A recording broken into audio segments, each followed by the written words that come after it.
So yeah, we're joined in studio today by a very special guest, Kobie Dee. What's happening, man? Nothing much, bro. Thanks for having me. Bro, thanks for coming through. So yeah, you've been out of Sydney for a little bit. You're saying you're up the coast. Yeah. I went to rehab fucking in September last year, and I stayed there for about 4 months. I left just before Christmas. Yep. And I moved to the Central Coast for another 3 months, and yeah, I've been back in Sydney for about 2. Yeah, nice. Yeah.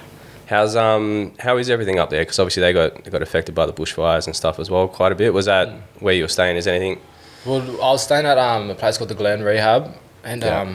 it was just surrounded by bush. Yeah. So when all that was going on and stuff, there was just total fire ban, because usually on Wednesday, Saturday, and Friday, Saturday, and Sunday nights we have a little fire. Yep. And we have like an AA meeting, NA meeting around the fire, and that was all cut off. And Yeah. if any fires were to happen, we'd be evacuated straight away, because Yep. it's just too much bushland. Yeah. Yeah. Fuck, man. Yeah, it's crazy. We've been copping it this year. Yeah. 2020. Yeah. Fuck. Everybody's like, oh yeah, 2020 gonna be my year. 2020 vision. 2020 ain't no one's year. Yeah. Fuck. I saw a good meme the other day. It was someone was like, I wonder if my mum still got that offer to knock me into next year. I was like, fuck. If only. Yeah, 100. So I mean, seeing as we're already talking about it, man. So I guess ending up in rehab, like, if that's something that you're open to talking to, like, what kind of led you to that this time around? Like, how did you get to the point where you decided, like, all right, I want to go seek a bit of help for what I'm going through right now? Well, my life just started to become too unmanageable.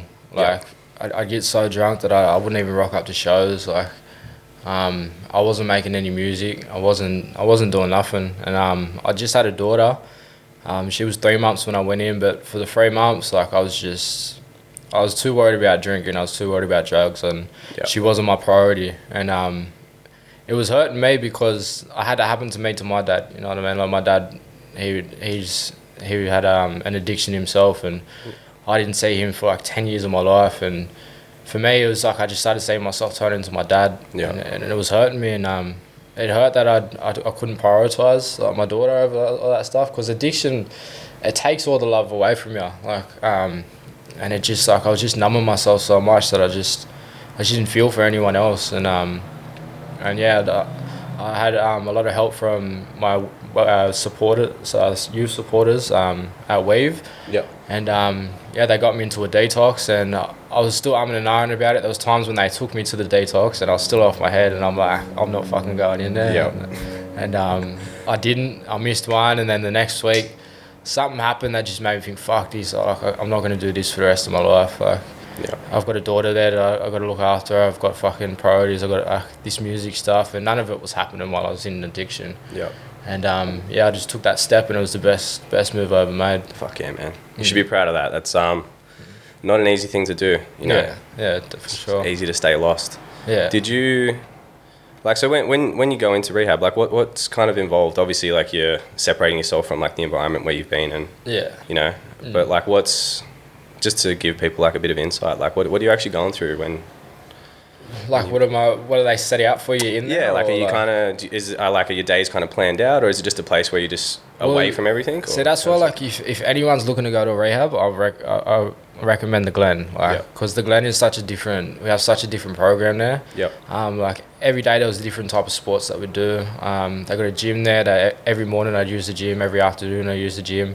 Even, like, they take us to different things. Like, we went out to this national park and looked at the rock paintings and stuff in there, and it's like connecting us back to culture, but at the same time it's not just an Indigenous rehab, but they involve a lot of people in our culture. And for a young Indigenous man, it's like that's really what we need, is to get connected back to culture.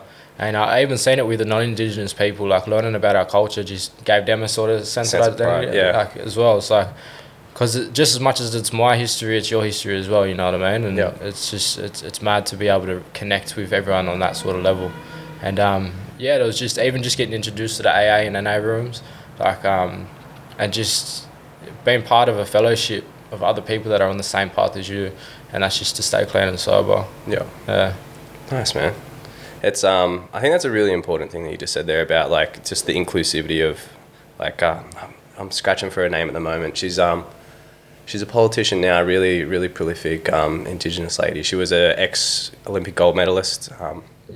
Can't get her name right now, but I remember she had a quote that stuck with me. It's, Australia doesn't lose 200 years worth of history when we accept what happens. We gain 60,000. Yeah. And like it's such a, I don't know. I think that approach of like inclusivity is so important, and it's not. I don't know. So people get so fucking divisive about stuff. It's about involving people and educating people, and I think that's really cool, man. That's 100%. Fucking awesome. Because there's just so much stuff that it's not taught in schools. There's so much stuff that I would never have even known if I didn't do my own research on it. Like, if I learned a lot more out of school than I did in school, and that was just from my own research. And, and even on my own culture, like growing up, like I was very inclusive with my culture. I was in dance groups, and I was taught from a very young age, but I never had my own family teach me.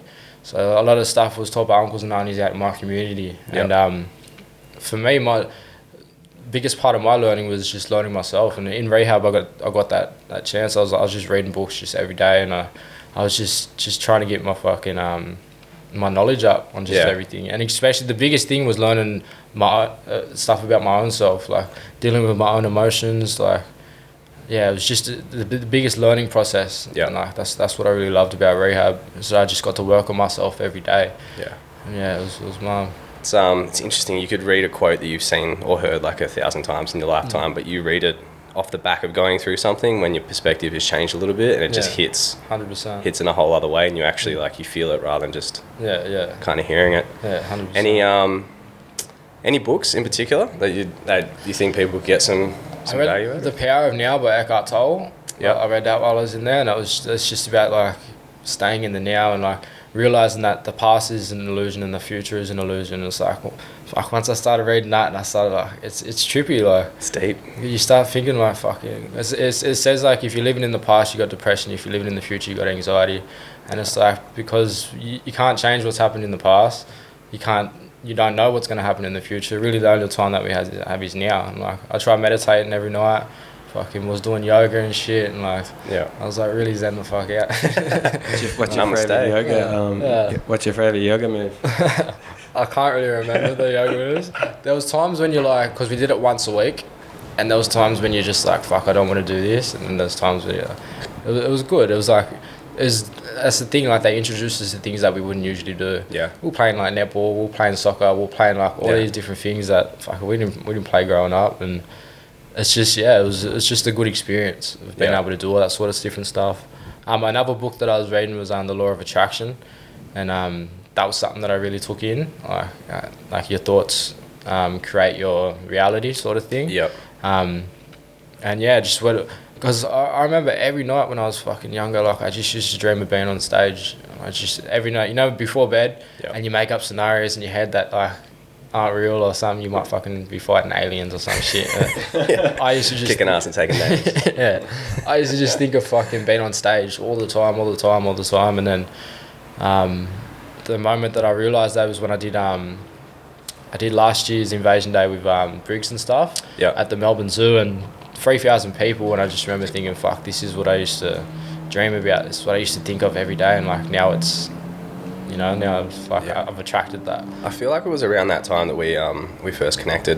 I think that was around the first two up, because I mean we'd met previous to that, but I remember you explaining that to me, like that was the first time you'd been in front of a crowd that big, and it was just like crazy, literally your dreams coming true. What fuck man, how was that? Talk to me about that moment. That was crazy, like, and especially like we seen Archie Roach perform, and watching Briggs and Archie Roach perform together, that was just like, that was crazy. Especially like, because with Briggs, it's someone like, I remember just writing verses just for like, all right, when I meet Briggs, I'm going to spit him this verse and stuff like that. Like Briggs to us when we was younger was like one of the biggest things. And then just being able to share the stage with him, it was just crazy. And in front of all those people, it was like so nerve-wracking, but like it's a feeling that a lot of people don't get. Like, and that's a big bit. Another thing when I was in rehab, I just realized like, fuck, I get to do this sober now. Because before I'd need a few drinks just to calm the nerves, and like now it's like you want to feel that feeling. You want to feel those nerves, and you want to feel that like and really soak it all in because you appreciate it more. Yeah, man. It's kind of like what you were saying about using things to numb you. Like you don't only numb yourself to the bad feelings, but also you block any opportunity to experience the good. 100%.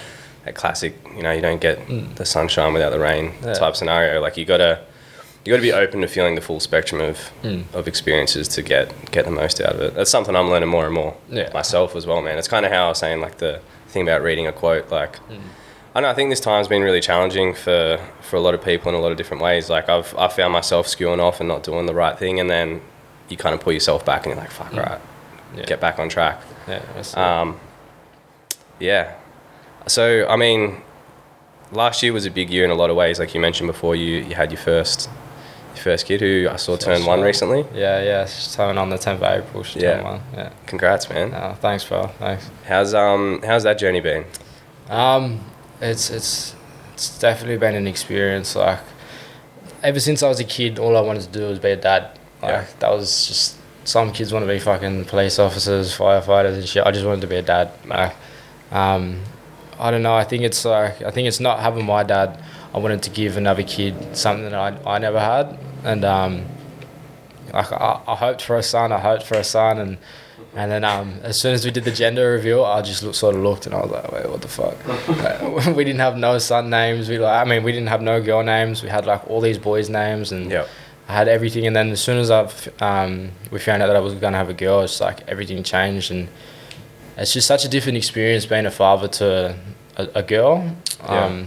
I think it's like with a boy, like I don't know, you want to teach him all the stuff that you went through and stuff like that, and it's like with a girl it's just so much different. I've got all these worries about fucking when she turns 14 or like, and she starts wanting to go out and stuff like that. It's like constant worry. But like that scene in Bad Boys. 13.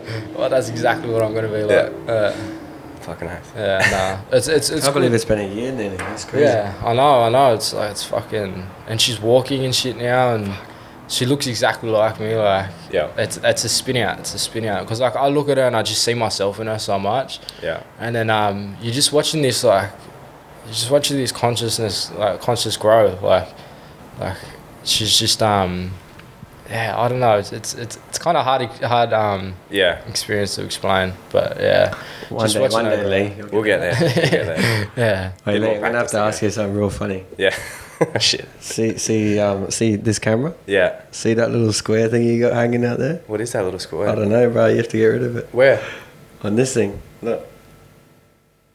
Oh, it's running through the whole fucking thing. So I'm just... This is the beauty of us running a podcast. We're a very high-tech production here. Let me see what I can do. Give me 2 seconds. You can just chat to me, Kobie. No worries. How you going, brothers? I'm good, brother. It's good to see you, man. It's been a while. I know. It's good to be back. You still hanging out with the boys? How's our old mates? Which ones? Oh, Sweating them. Sweating them. Shout out Sweating them. Shout out Sweaty. Actually, I haven't really seen, like, because he gets his daughter tomorrow, and I get my daughter tomorrow. So we're supposed to be meeting up tomorrow, actually, with our daughters, which will be crazy. Nice. They've never met before, and like I'm not sure how old his daughter is, but they're around the same age. And I haven't seen Sweaty since I moved back to Sydney yet. So, man. That'll be hectic. Yeah, well, tell him I said what's up. Yeah, for sure. Anyway, look at that. I don't reckon anyone will notice. That was pretty smooth. To illeqwip. We've been running this podcast a little bit, Kobie. You're number 7, so we've just been like... Number 7. We've just been lucky number 7. Absolutely winging it. Eh? One day we were like, let's do a podcast, and we realised how fucking hard it is. And but he's doing good. I think this is my first podcast I've been on. Yeah, fuck yeah. I'm pretty sure. It was my first podcast too when we started it. Yeah, now the 7th. Hectic. But yeah, no, that was smooth. We're getting slowly better at this shit. But it's a journey, like anything. Yeah, that's it. Yeah, fuck. Where were we at? I was talking about my daughter. Yeah.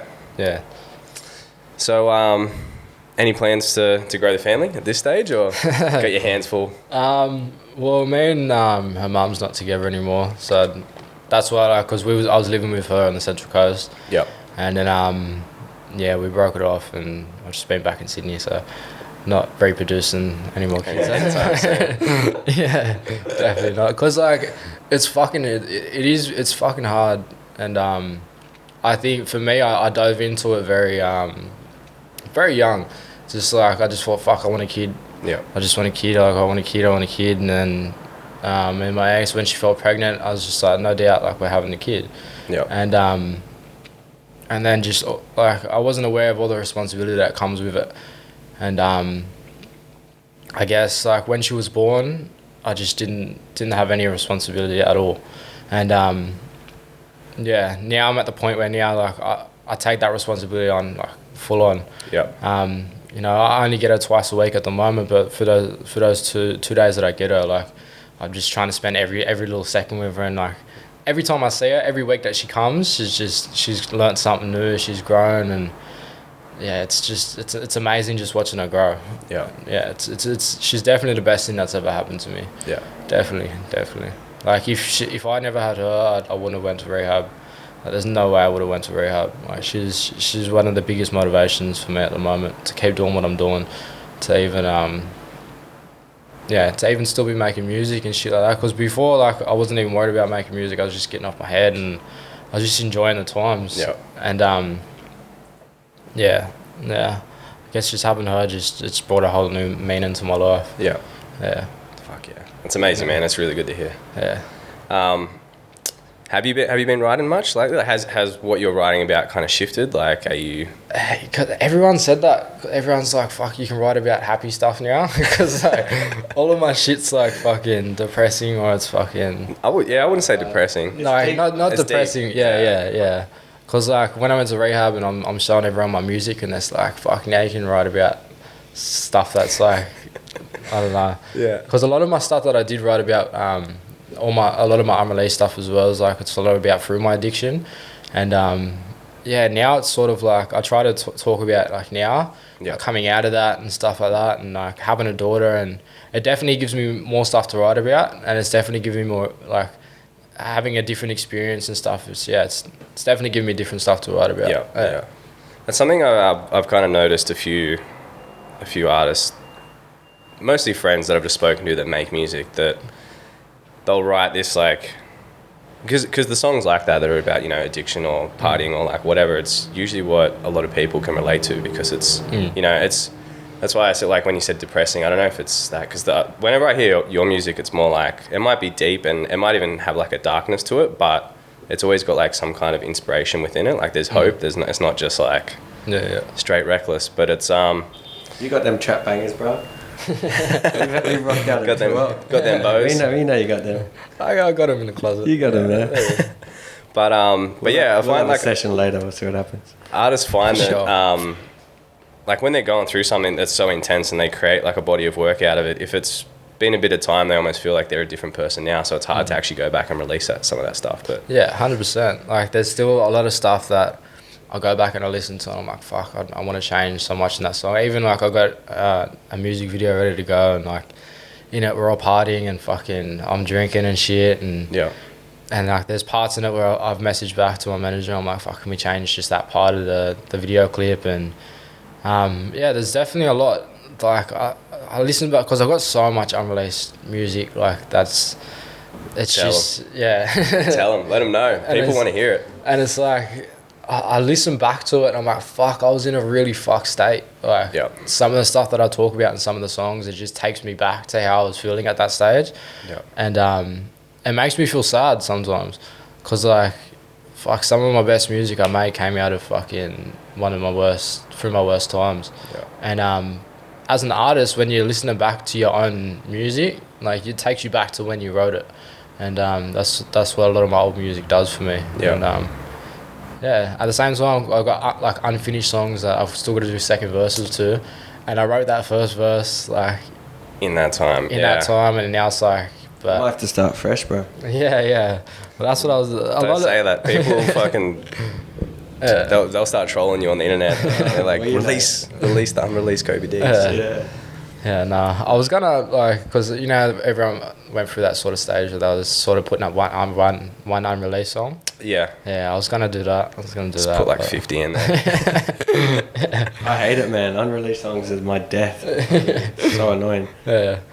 Yeah, it's tough. But I think as and speaking as a fan of your music, people want to hear that stuff. Yeah. You know, and I can imagine that would be hard, man, because if you're in a different place in life and you know you feel it pull you back, I guess you know, even if it is a sadder song like Misery Loves Company, I know some of the things that have made me fall the most in love with music are like you almost can't believe someone's being that honest on the song. You're like, fuck, I thought I was the only one, you know. Yeah. It's the shit that really connects with some people. So hopefully it finds its way to Yeah, I definitely will, because even like I can't say I'm the happiest person at the moment. Like I can't say that like fucking I come out of it and I'm fucking I have no problems in the world. You know what I mean? Because like even moving back to Sydney, it's been a bit of a struggle. Cause like coming back into the old neighbourhood and sort of like a lot of the old people that I hang around, not the old people, like the people that I grew up with are sort of still doing the same sort of stuff. And you know, it's coming back to Sydney, it's sort of been like fuck. I moved back into my mum's, and it's sort of like fuck. What do I do from now? You know what I mean? Because I was living on the Central Coast and things were going good, and as much as me and my ex would fight, and like shit like that, but it was good. Like I was loving it up there, and then I moved back to Sydney, and it's sort of then this coronavirus shit happened, and it's sort of like fuck. What do I do from now? Like there's no gigs coming up. There's no fucking. All I can really do now is just fucking sort of go to the studio and make music. Yeah. And that's sort of how I let everything out. And yeah, man. Yeah, it's and I think, you know, that's another important thing too. Like there's no perfect people, you know, and like we all have our moments, and even if you're on like a better trajectory, like it's not always going to be. It's not a straight up. You know, we all stumble at times. Yeah, 100. But yeah, fuck. All right, let's go back to the unreleased music. So what's sitting in there? Because I've heard a few things. I remember kind of on the same tip as you were talking about with the gig down in Melbourne, and kind of being a bit of a like pinch yourself moment. Yeah. From the things I've seen you do, I'd have to say like seeing you perform to like a sold out show at the Emerald for Dave. Yeah. That was pretty. I know it was like a last minute slide in because 1-4, but that was when all that shit was kind of really bubbling off. But how was that, man? Like, what was that? Dave? That whole thing, because that was a big set too. That was like a. See, I can't really remember it. Fuck. Like fuck, I was fucked up. I was pretty fucked up at that stage. I think I was on Xanax or something. But even then, like, even that, like, I remember bits of it and fucking. But that's just a pure example of like I just got fucked up and like I didn't realize what I had. Like, not a lot of people get opportunities to fucking open up for Dave. Like, he's one of my favorite artists. Still to this day, he's one of my favorite artists. And fucking, I just sort of like people still say I went good, and I still fucking like all that stuff. Yeah, you killed it. Yeah, but I was going off. Fuck, because I you know, you get like your riders. Yeah. Like, and you get to choose what alcohol you want backstage, and I just chose like a case of VB. Yeah. And like I was the only one backstage, so I'm drinking all these VBs to myself, and I'm getting smashed, and then I went out and did my set, and I remember walking past Dave. I remember he was like fucking, I didn't know what he was doing in the kitchen or some shit, and I looked at him and I just thought, fuck, I can't really speak to him at the moment. I just walked out and I left, and I was like, So you didn't actually I came down. No, I didn't get to meet him, and like that was just like an example of me getting too fucked up. Like I'm sure you see me downstairs like back in the VV bottles and shit. I was getting these VV bottles and I was bringing them down and shit. Yeah, I was just in a bad space at that time. Yeah. So I couldn't soak it in. Like I couldn't like fucking. If I wish I was sober for that, to just because it was a sold out show like at the ML Theatre, and fucking It's hectic, bro. I just can't really remember what went down. Yeah. Man, those opportunities will come again. You know, I know that's not the last time you'll play to a sold out show at the ML. You know. Yeah, and because like, do you remember that like I had 2 friends with me or something? Yeah. Yeah, like I think I just met them like I don't know how long before I met them, but and I was just like, you want to come along to my show with me and fucking, you know, like it was just, I was just fucked. I was just fucking. And you hold it down when it's live too. Yeah. Like shit. Yeah, no, I appreciate it. Like you can have as much as you want, bro, and you still hit your bars. Well, that's why it was dangerous. Like fuck, I've done so many shows so off my head. and still manage to do them. Yeah. If Like, you were fucking up, it'd be a bit more. Yeah, It'd be easier to like snap out. Well, not snap out of it, but just feel the weight of it. Yeah. And it's like, if you're not fucking up and you're a functioning fucking addict, then you don't see a problem in what you're doing. And that's what it was for me. Like, the only time that I saw a problem with what I was doing was like when my daughter came. It's like fucking, I'd see her every 2 to 3 weeks. Yeah. And it was like, that's not enough. And like, I'd have her mum messaging me all the time, what are you doing? And I'd just be out partying just like all the time. And fucking, that's why now it's so crucial. Every moment with my daughter is so crucial for me. It's because like I feel like I missed those first 3 months. Yeah. Even though I was still there and I was still seeing her and stuff, like I just wasn't there. Like I was there, but I wasn't there. Yeah. And that's why now every fucking moment, like I try to put my phone down for as long as I can when I'm with her, unless I'm taking photos of her. And like, there's times when I even just film her and like just film what she's doing, and then like when she's not with me, I'll just look back at the fucking videos of her, and it just melts my heart sometimes. So I still can't believe I'm a dad. It's crazy. It's crazy. Yeah. And they change so quickly too. Like even like we're one of our mates, Chubbs, who shout out Chubbs, who built this table, built the whole studio actually. Follow that joiner on Instagram. Yeah, he made this. This is made out of decommissioned train tracks. Oh, heavy. Did this in his backyard. I was watching this shit. I was watching this stand-up comedy the other night. He was talking about, this is probably a bit off topic. He's talking about Jesus was a carpenter. Yeah. Right? But where the fuck's all Jesus' fucking carpentry? True. He stole it. Yeah, I forget what. Yeah, a bit off topic, but that just popped into my head. Fuck. Bro, that'd be the craziest episode of Antiques Roadshow. 100%. It'd just be fucking crucifix. Where'd you get your table? Jesus made it. Well, I might start using that one for this. We'll scrap that. We'll scrap the Chubb section. Yeah, Jesus made the table. But yeah, man, he just had his second kid like real recently. Little Bindi, and he's got another young girl, Amber, and she's, I want to say 4 now. But like, it seems like yesterday that she was like the same size as Bindi, like just like a little. Yeah. But yeah, it's crazy how fast they grow. Yeah, man. Yeah. I've been told by a few people the biggest trip is when they start talking to you, because you're so used to, you've spent so much time with them up until this point, and then they just start having. But that's what I can't wait to just have crazy conversations with her. Yeah. Like, because at the moment all she says is really dad, mum. Yeah. She says nan and stuff like that, or she go ooh. She says ooh a lot. Like she'll point at something and go ooh. Yeah. That's all she really does at the moment. But I can't wait to just have little conversations with her. Because like with her, she's got an older sister, and her older sister's turning 3. And like I've known her older sister since she was like 9 months old. Yeah. And I watched her grow up, and I watched her like until she started talking and stuff. So it's like I've been around that. Yeah. And it's it really prepared me for my daughter. And like even like Anastasia, like she's just at a point now where I'm like, fuck, where'd the time go? Yeah. Like I remember her when she couldn't walk, she couldn't nothing, and now she's just like, constant questions and constant all these stuff, and it's crazy. Fuck, man. Wait to have some arguments with her. Like speaking of growing up and just seeing like the difference over time, I was doing a little bit of research the last couple of days before this, and was doing some searching around on the internet and found a few clips of you from like back in the day, dude. There's one on there from I won't give too much away in case you don't want people to find it. But no. Well, whatever's on the internet, I'm expecting people to see it. Bro, search it. It's because it's fucking awesome, man. It's I was looking through it under Kobie Duncan, and there's a rap battle of you and one of your mates, or maybe like a relative, I'm not sure. A rap battle? Oh, yeah. In like a living room from 9 years ago? Yeah. How old were you at that point? What? Fuck, I think I was like 11. Fuck. 11 or 12. I'm not sure. Hectic.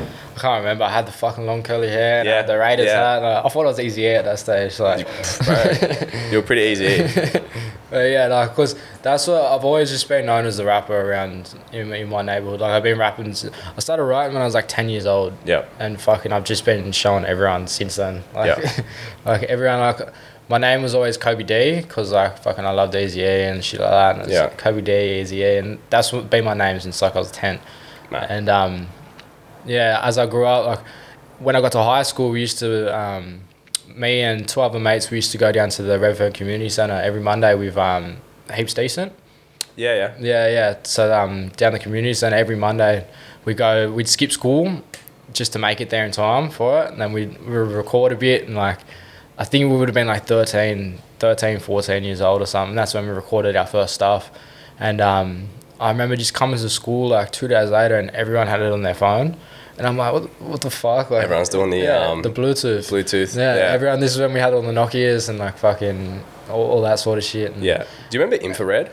Infrared. It was like Bluetooth. It was like the first gen Bluetooth. Like it was a different type of tech, but it was yeah. I had to like literally hold them next to each other. Yeah, they got rid of that shit, so it's probably fucking I can't remember. Hell horn around there on infrared. We're a bit older. Yeah, I'm a little bit older. It's a little bit older. Back in my day. Yeah, crazy. Yeah, and like that's sort of where it just sort of made me realize like fuck, I can actually be a rapper, like because everyone to this day, like everyone at my school at that time knows all the lyrics to my first fucking song that I recorded, and it was just crazy. Like everyone was just, every time I'd see someone, they'd just start singing my lyrics, like sort of to write me off, but sort of at the same time, like it was like fuck, you've listened to my song enough time to learn the lyrics, and then like after that, I tried to change my name to Truth. And then they're like, nah, you're Kobie Dee. Like, fucking, everyone's like, we know you as Kobie Dee, that's it. And then I kept that name and then I changed it to Justice. Yeah. And then fucking, they're like, nah, you're still Kobie Dee. And like, Truth's a nightclub to power, bro. You can't be Truth. Yeah. It is. Yeah. What is it? Power. Power by 50 Cent. You seen that? Oh, yeah. The nightclub's called Truth. Oh, is it? Maybe you could open a nightclub called Truth one day. Maybe so. Be a way to do it. Oh, just open my own pub called Truth. Just sell water. Do you still have those tracks anywhere? Sitting on a... Yeah, it's on YouTube. Yeah. It's called My Life. Yeah. I think I was 14. Fuck. Like, yeah, I listened to that as well, man. That's I was only 14, too young to have a son, too young to run the streets, too young to have a gun. Yeah, that was just sort of like fucking, I was just writing just what I'd hear. Yeah. Like I was heaps into Eazy-E, I was heaps into all my West Coast stuff. Yeah. And it was just sort of like, I was talking about selling drugs and talking about like all that guns and shit. And like, I was just too young. I was just fucking, Man, I swear that clip has like 25,000 views or something like that. Yeah. That's crazy. No, it does. Yeah. What, so like the Eazy-E's and the West Coast stuff, like how did you get onto that? Like did you have someone in your life that... Well, my mum is...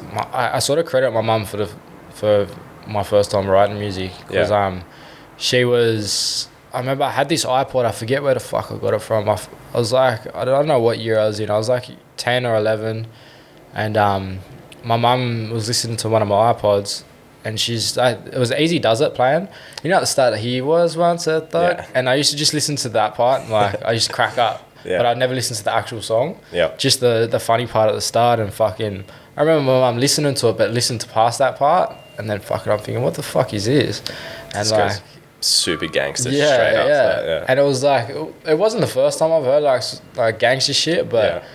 I think Eazy-E, it was my first time hearing Eazy-E and it was just different for me. Yeah. And I thought... Something in me just said, fuck, I could do that. Like, I can write. I could do that.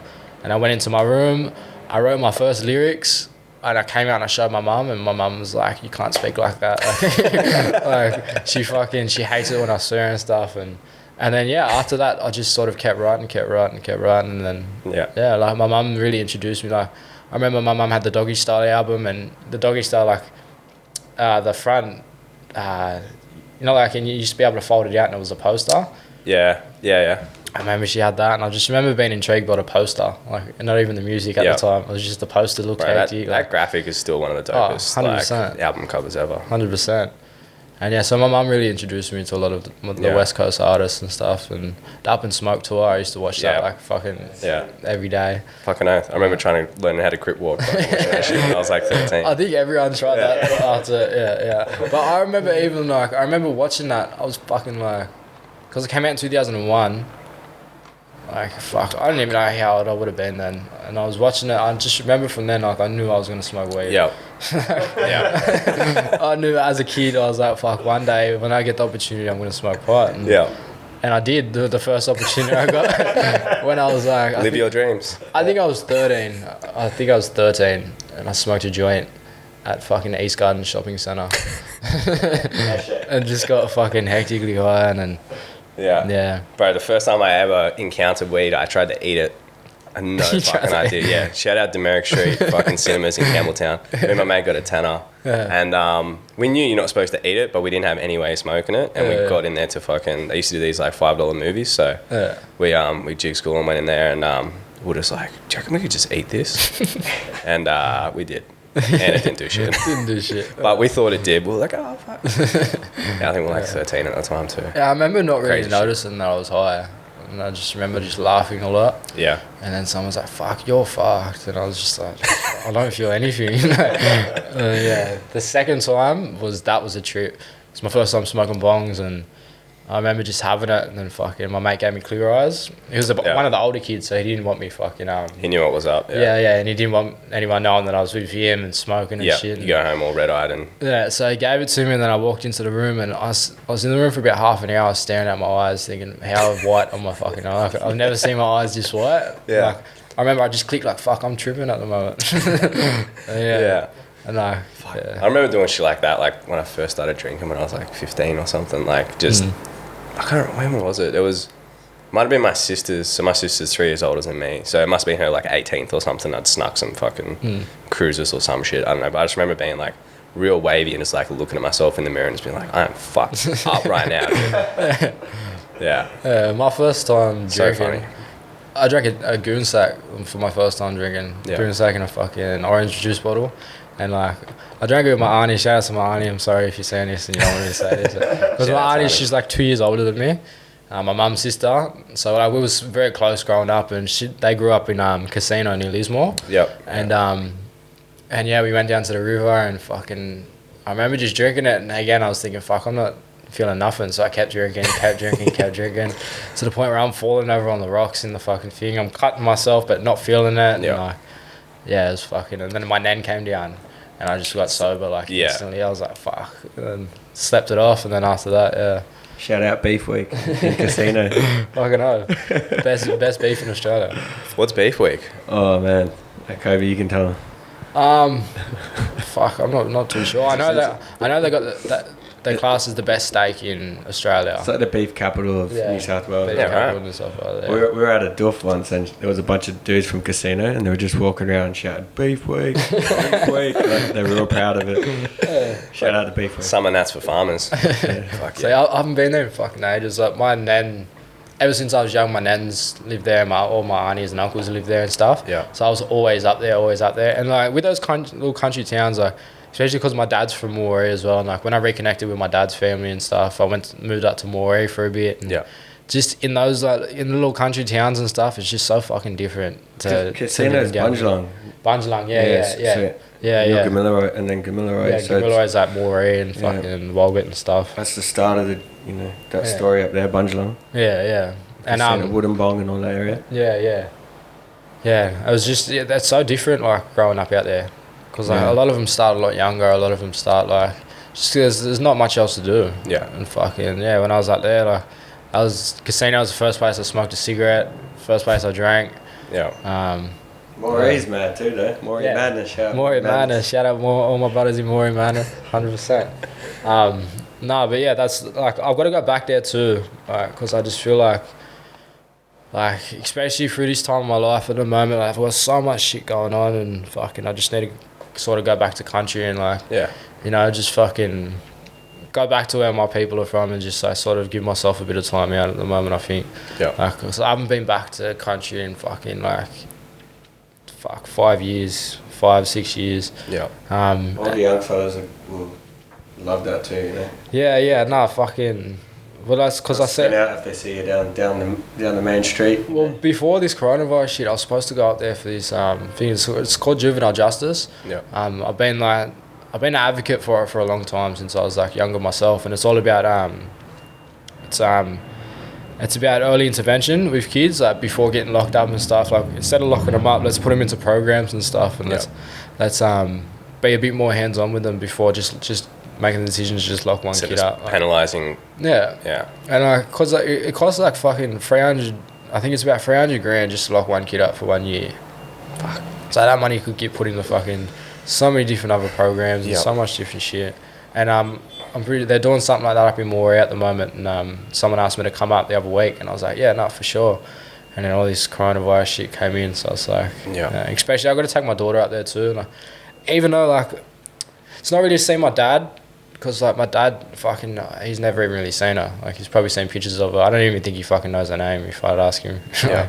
Yeah, but I just want to take her out there, like, because that's her country as well. Yeah. And I want to introduce her to my nan and pop and my cousins, and they're her cousins and shit like that. Because like growing up in Sydney and being from Maroubra, especially growing up in La Perouse, like fucking, because Lapa and Maroubra sort of had this feud, like they had each other. Yeah, right. It's like, it's fucking, it's come from the knockouts, like, you know, like the Koori knockout, and there was big brawls and shit like that. Yeah. And Always footy. Yeah, always footy, and fucking, being a Maroubra kid in La Perouse, that's all I was known as, just the Maroubra kid. And then I go to Maroubra, and then it's like, where are you from? It's like, I grew up around Maroubra. I was, you're from Lapa. Yeah. So it's like, yeah. Whereabouts in Maroubra? Is it Top Camp or the Hey? Bronx? Whereabouts in Maroubra? Top. Well, where I was staying? Yeah, yeah. No, I was staying in Maroubra, so I wasn't staying on the mission. I did move to up near the road. They got like, I was living on the highway, just near East Side Mish. Yeah. So I was living on the outskirts of on the highway there, but I was never living on the Mish when I moved there. Yeah. Yeah. Big place, Maroubra. I definitely drank a lot on the missions like that. Yeah. You'd always end up at a different Mish, but fucking yeah, it was good times. I had good times up there. Yeah. Did you so you've grown up in Sydney? Were you born in Sydney or were you born? Yeah, no, I was born in Sydney. I was born in Randwick. Yep. Randwick Hospital. So yeah, I've grown up in Maroubra. My whole life. Yeah, Moree is the only really other place. Moree and Central Coast are the only two other places that I've lived. Yeah. And I moved to Moree for like 3 months, so it wasn't like a massive move. Yeah. But that was when that was like 2014, and I was just sort of reconnected with my family up there, and I just wanted to just catch up with everyone really, and just fucking shit that I've sort of missed out on, because my dad left when I was about 4, and 4 or 5, and I didn't meet him again until I was about 14.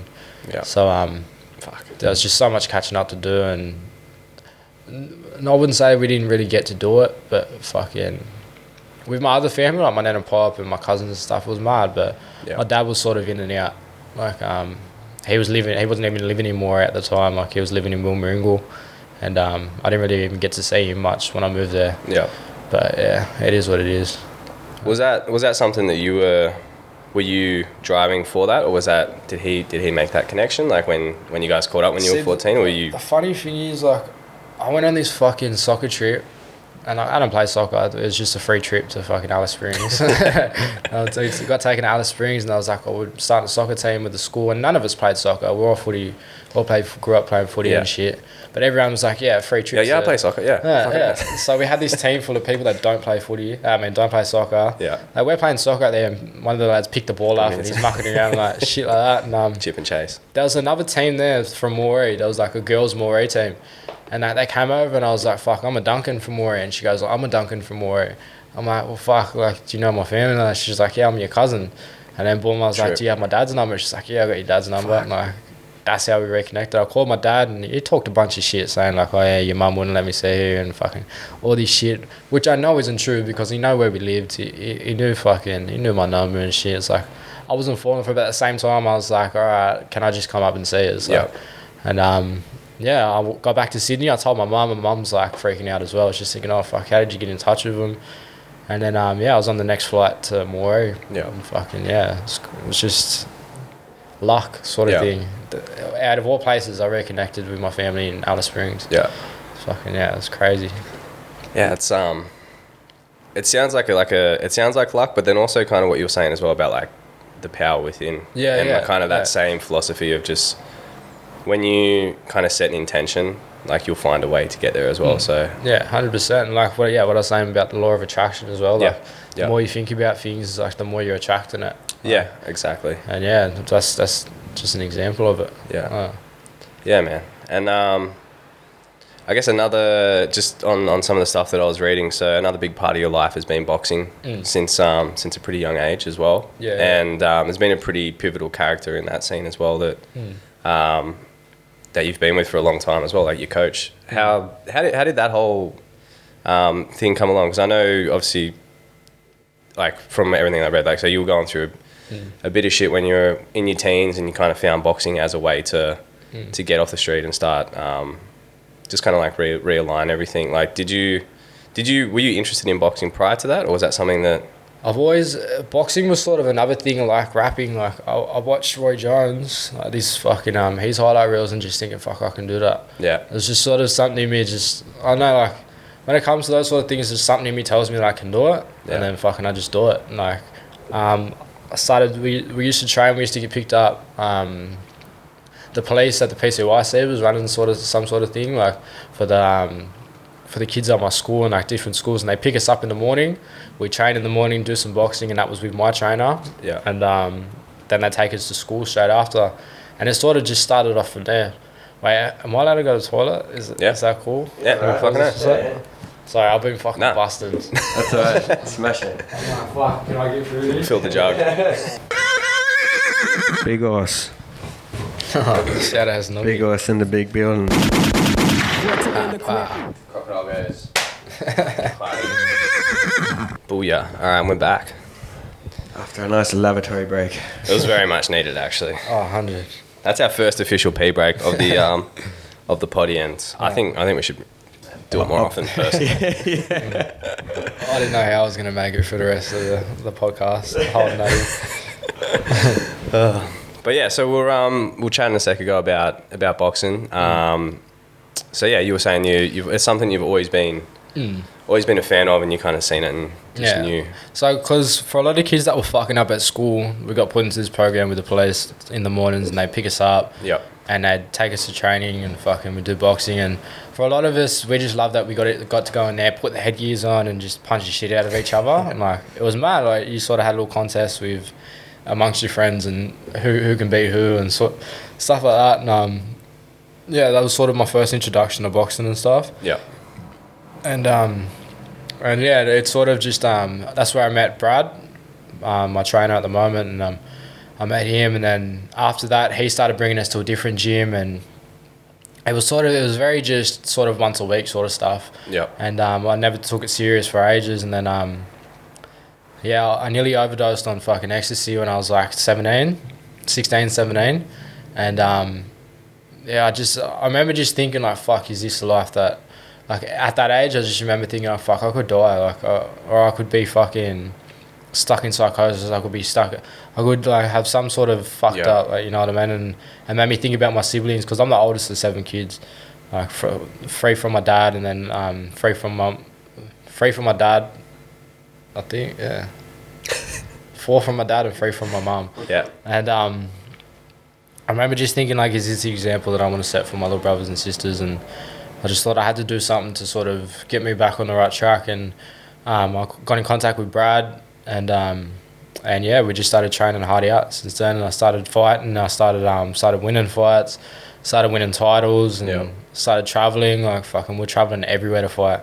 And it was sick. It was mad. And then somewhere through that, I ended up falling back into the same habits and started rapping again. So like I go to shows, and my excuse to not fight was I've got shows coming up, and I knew I was going to drink. So that's why I was like, there's no point in me fighting anymore, because I'm just going to drink every time anyway. Be all in or don't. Yeah. That's it. Did you have any professional fights? Nah, so I was training up for my first professional fight, but then I moved back to Sydney. I broke my knuckle. Fuck. So I had surgery a few weeks ago, so I still can't even close my fist properly. So I've got metal plates and shit in there at the moment, so I don't know if I can fight professionally at the moment. Let's see what happens when it heals. Yeah, we'll see what happens. Yeah. What how's it going? Might have to do MMA. Yeah, I don't know. Like if they let me, like I will. Yeah, can you fight with metal? I don't know. Like I looked it up. And fucking they reckon you can't, but I don't know until I really ask like a professional about it. Yep. Fucking don't tell anyone. Just podcast like it. No one knows. Yeah. Well, because you got to do a physical exam. Yeah. Like every 6 months. So they feel your hands. They hold your balls, and you got to cough. Yeah. Shit like that. So that's fucking They you got to do HIV test. You got to do Hep C test, so in case you bleed on another person. Yeah. There's all these stuff that you got to do like every 6 months. Yeah.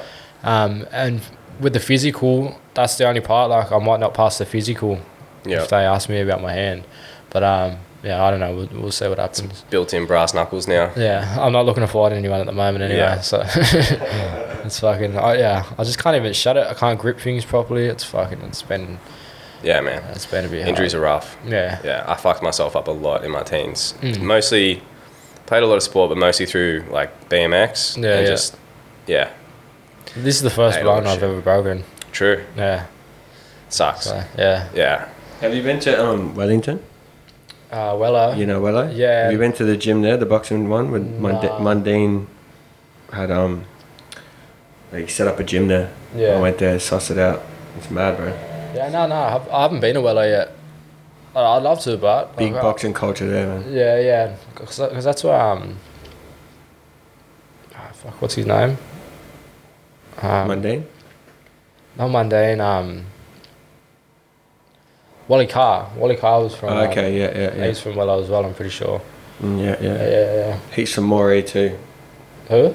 Heaps of boxers from Moree. Oh yeah. See, my cousin Cameron Hammond, he won gold at the Commonwealth Games like a few years back. So he's pretty big in the boxing. He hasn't had any fights recently, but yeah, he was pretty good. Like a lot of people would know him from Moree. Like, So who if we set up a celebrity match with you and Nookie, who's gonna win? How big of an arena can we held? And more. we can have that shit in a phone box. I'll punch the shit out of Nookie. I think a few rounds of that one's already been. I think Shout out Nooks. We've shut down Shout a out lot Nookie, of, the big horse. A lot of parties have been because of me and Nookie. Nah, Nookie's mad. Fucking, we always have this little debate. Like, I'll punch the shit out of you. I'll punch the shit out of you. But I know because Nookie's like a big brother for me. Yeah. Fuck, he's the reason I signed with Bad Apples, and like he's the reason I really got that Briggs even knew who I was at the time. Like because I met Nookie, we did this fucking I met him because I was with this dance group called Maroubra. Yeah. Shout out to Maroubra boys. My mate Darren, he's like, oh, I've got Nookie coming in. He's like, he's a rapper, and I was like, yeah, no, I know Nookie is. And then fucking I met him, and like I didn't want to be that cunt that sits there and they're like, oh fuck, I rap. Like, you know what I mean? Start showing him my raps and shit. But then we're sitting backstage. We're sitting on his boat, actually. We're sitting on the boat. And someone was like, oh, yeah, Kobie raps. And I'm like, all right, well, fuck. He said it. Like, I'll show him my raps. And I showed him one of my raps. And he's like, fuck, this is actually pretty good. And he's like, send that to me and I'll send it to Briggs. And I'm like, I've heard so much shit with someone like, oh, yeah, I'll do this for you. I'll do that. And then, so I didn't think much of it. I sent it to him. Boom, next thing, fucking, I had Briggs hitting me up and saying that he's heard my shit, and so I was like, fuck, this is crazy. Yeah. Shout out to shout out to Fuck yeah, man. Shout out Uncle Nooks for Nookie. sure. Big horse. The biggest horse. This is his old studio, so without him, we wouldn't be here. Yeah. He only next door, he's alright. Yeah. Still in the building. He's in here a lot too. Yeah. He's always in here. Everyone's everywhere in this place. Yeah. It's a big family. That's dope, Yeah. Fucking oath, man. How when was that? Like when are we talking? Fuck, I think that was 2016. Yep. 2016 to 2017, pretty sure. Yeah, nice. Yeah. And then it was last year that you officially signed with Bad Apples? Yeah, last year. Yeah. So because at that time, like I forget when I signed with Bad Apples. And then Jody came not long after that. Yeah. It's just fucking everything was happening. Yeah. But that's another thing. It's like, fuck, that was a time of my life when fucking, it's like the best part of my life and the worst part of my life at the same time. Yeah. Like I found out in 2017. Yeah, wait. Yeah, 2017 is. No.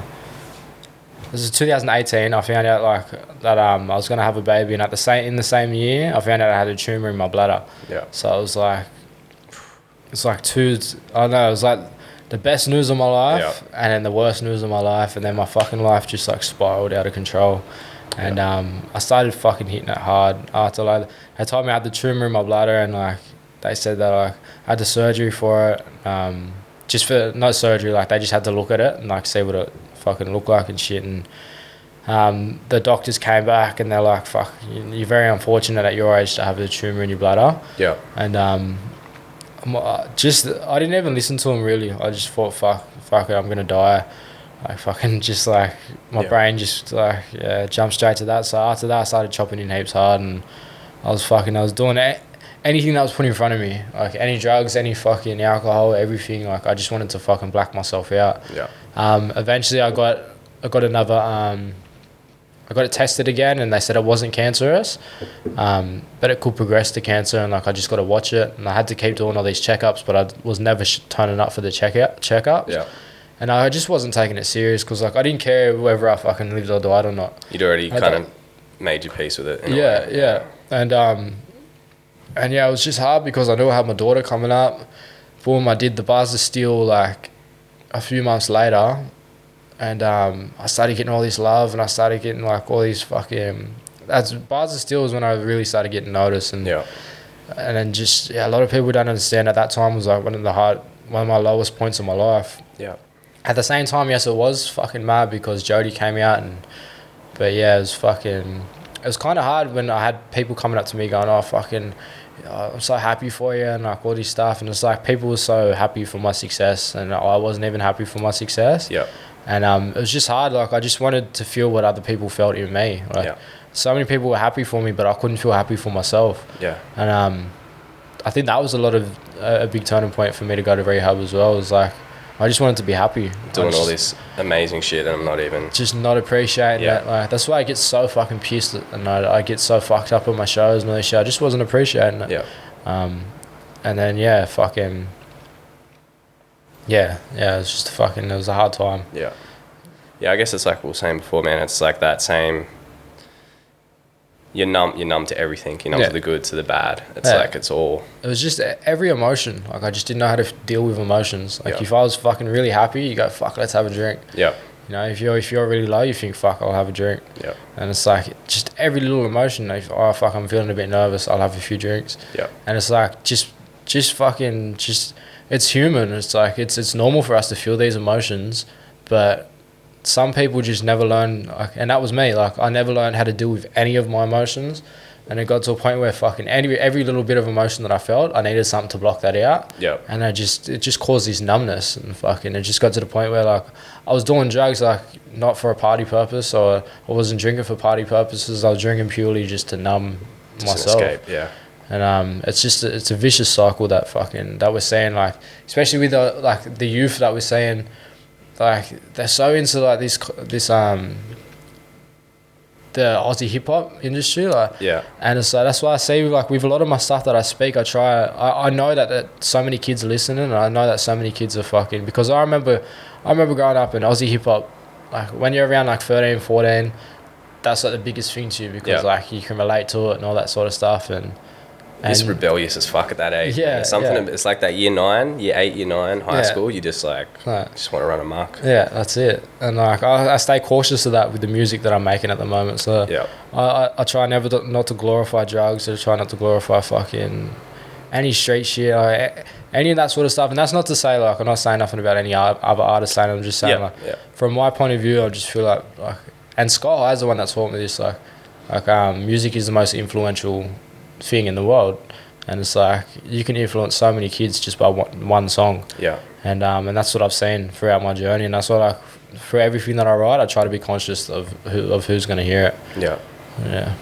Yeah, man. I mean, and like you were kind of mentioning on Jody, it's like that Bars of Steel, like I looked at that this morning. So I remember looking at that last week sometime on YouTube, and it had like 796,000 plays or something, and then this morning I saw it clocked over 800. So that's in a couple of days, there's still 4,000 plays at that one clip. On Spotify alone, it's got like 1.2 million plays or something like that. Like I say, even like, because when I went into rehab, I think I had like 10,000 followers on Instagram or something. I went into rehab, and in the first like few weeks, like it's gone up like another 4,000. I'm like, fuck, I haven't done anything, like, and it's like. But you have, man. You've impacted people, like, and even though you might not have been there to experience that, like those moments fully, like that legacy still lives on. Do you know what I mean? Like that's those numbers are ticking over right now. Someone's probably watching that clip right now. Yeah, it's 100%. Like. So don't beat yourself up too much on that, like feeling like you missed that part of your life, because it's only like a taste of where this can go. Yeah, and like 100%. Like you said, you can appreciate that shit now, brother. Yeah, that's yeah, it. man. You know, That's it, and I definitely do. and you always did So when you much. came and did the gigs with us. Like, you were blowing up, you were doing your thing, Yeah. and you still came here and stood on a milk crate and rocked out with the crowd and went around and shook hands with everyone and Yeah. gave everyone love. And that was the beauty of your success and your fame so quickly. Like, you're still humble and you still, you know, you gave everyone time, man, and now you're a better person now. So it's a good journey for you, brother. So that's one of the biggest things. Is like I loved like just connecting with fans and shit. Yeah. Because for me, having fans is just crazy to me. Like having someone like fucking that I don't know, like come up and like just tell me how much like they love my music and like, because you can tell a lot of fans like because of what you're making, like it just, especially me being a fan of music, it's like you feel like you know the artists and stuff like that. And then when I made a lot of fans, that's how I feel like we already know each other because like we've connected on like something that I've put out or something like that. And that's why I love taking time out to speak to fans and shit. Yeah. Because it's like, even like, I don't know, just coming from someone that's just always had such low self-esteem and all this shit, and to having someone sit there and like look up to you, like you're their fucking idol, you're their fucking, you know what I mean? It's like something that you don't even see in yourself, but someone else sees that in you. It's like, it's crazy. And like, that's why I always take time to fucking talk to fans and shit. Because like, I wouldn't be here without them.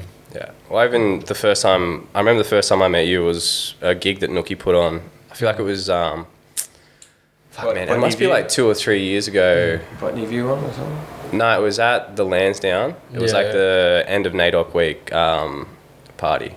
And it was the first gig Kid Leroy played as well. He was like 14 or some shit. Nookie snuck him in a fucking suitcase and got him up on stage. But even that night, I remember like you came straight off stage. I arrived probably like maybe a track or two into it. Yeah. And I'd seen a clip of yours on Facebook like a time before that. Like, so I'd recognise you, but I didn't really know anything about you. And I was standing there chatting to Nook, and when you came off, you just came up, and I was like, bro, that was sick. And like, there's certain people like you'll meet, and people have got like a lot of shit going on, especially the gig, man. It's like a high senses of fucking fire, and do you know what I mean? There's a lot going on, but like, certain people you meet, and they'll just look you in the eye, and you actually feel like you have their attention. Do you know what I mean? And you were just like real sincere, and from that moment, I was like, fucking sick cunt, like, do you know what I mean? And then it was a little while after, it was Nooks again when you came through to one of our house parties at Surrey Hills when we kind of reconnected. But man, from the first time meeting you had that. So I'm sure that every fan that's met you and you've given them that time, like they appreciate that more than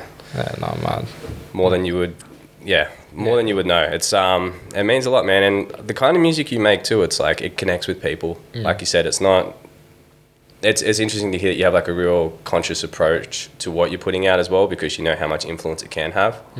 But man, people connect with that shit. Like even I don't know how long after Jody dropped, but when you came to I think it was 2 Up 3, it might have been when you came back in. 1, 3, and I think 5? it was 3, the one with Kirby and Tasman and that was fucking wild. Yeah, and you came through and played Jody that night. I know that was a pretty rough week for you as well, but I remember you saying to me after the gig, like, that was the first time you heard people sing one of your songs back to you. Yeah, they were, man. Remember that? That shit was crazy. And I've got footage of that. I'll show you. We're going to drop that shit soon. So I'll... But that's when the famous milk crate came out. See, I got to credit Marty for the milk crate. Yeah. Because Marty was like, "Bah, stand on this." Innovation. Yeah, and I was like, "Fuck, what the fuck am I gonna stand on a milk crate for?" I like walking around. Yep. So I was like, "Fuck, I'll give it a go," and I did it, and I've just done it every That's a good time. move. Yeah. There's one moment in that video where I just like, you know, there's hardly any time ever in 2 Up. And I'm like playing it, so oi Hazy, stop fucking playing that for a second. I want everyone to just calm down. Like, sorry. Wheel that shit up. Me, I said that. Yeah, you said that. Oh yeah, no, because that was You're out of breath, bro. It's all good. No, I think because that was the week. No, you're dedicated. I did the moment of silence. Yeah. Was it that part? Yeah, it was. Because I had a mate, he committed suicide like the week before, and it was a hard week, but like doing the show, like it really fucking it just lifted my spirits up, and like that's why I love doing like shows so much. It's always a good time. Yeah. There's not one show I'm like, fuck, that was a fucking shit show. Like, I think that show was around. That might have been right after Dave, was it? Or before? Because I remember you hadn't been doing shows for ages, and we were back and forth, kind of speaking. Were you going to be there? Yeah. And then you came to it, and then we didn't see you for ages after that. Yeah, I can't really remember. Because it's a while ago. It was well, yeah, I mean, I'm fucking glad you came through that one, and I'm sure it was like you said, it was a rough week. It was a lot. Especially like hearing everyone fucking like sing my lyrics back to me, and then like to the point where I can stop singing and I just put the microphone out and they can fucking sing it for me. Or like I've dreamed of that sort of shit. Yeah. And fucking when they were doing it, it's like fuck. It was a turning point. It made you think of fuck, this is actually working. Like I'm actually.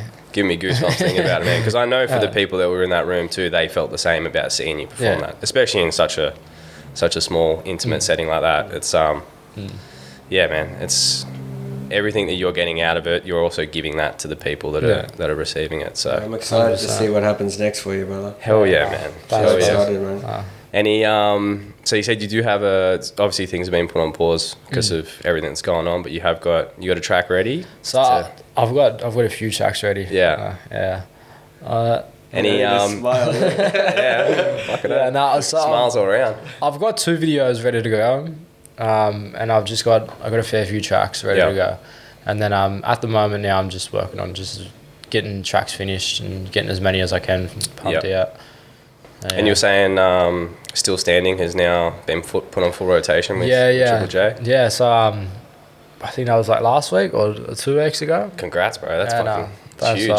So that's you and Leah? Yeah, me and Leah Knight. Fucking, and Leah Knight, like, she just sort of completed the song for me. Yeah. Like, shout out Leah. Shout out Leah Knight. She's a G. Yeah. Like, we still got to get in the studio and just do some more music for sure. Like, she's just got such an amazing voice. It was good to get her on the track. Yeah, man. Yeah. Hell yeah. Yeah. Well, I think we're 1 GoPro down at this point, so we're going to only 1. We're doing all right. We normally end up with 2 down at least. So, man, I want to thank you for coming through and for speaking your truth as well. Like, you do it with your music, but every time we've ever had a conversation as well, like you speak from the heart and. It's important for people to do shit like that and to talk about their experiences and not be ashamed of, moments in your life that you might not be the proudest of, but accepting what has happened and wanting to move forward is like, fuck, man, that's all you can do, 100%. Feel all those feelings, bro. Like, because I just look at it like the past doesn't define who we are today, and it's even when I meet people and like I know everyone's got a past that like. I genuinely feel people can change, and like that's only because I've changed so much in myself, and that's why I'm so openly about just what happened in the past, because it's in the past for a reason. You know what I mean? Everyone grows, everyone changes, and yeah. Well, man, we're looking forward to seeing where you go, because fuck, we'll be there. We'll be riding with you. 100%. But yeah, for sure. All right, thanks, pal. Cheers for coming through, bro. We might do what we do best, get a beat rolling after this, but gang. Stay tuned. Gang. Yep.